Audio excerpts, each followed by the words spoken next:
Hey guys! In this tutorial, we will learn about regular expressions in Java. Regular expressions are used for pattern matching in strings.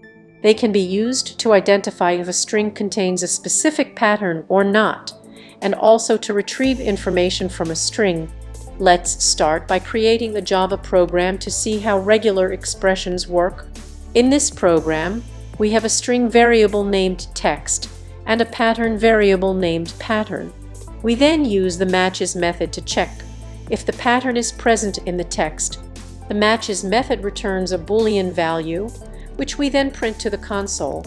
Now let's move on to some of the most commonly used regular expressions in Java. 1. This regular expression matches any digit in a string. 2. This matches any word character as AZ9.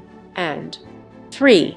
This matches any white space character space, tab, new line. 4.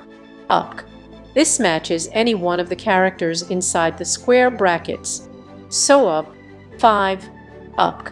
This matches any character that is not inside the square brackets. So would match any character except a B or C. Now let's put this knowledge into practice by modifying our previous program to use one of these regular expressions. In this case, we will use the regular expression to match any digit in the text. Notice that we have to escape the regular expression with a double backslash because it is a special character in Java. Thanks for watching and happy coding!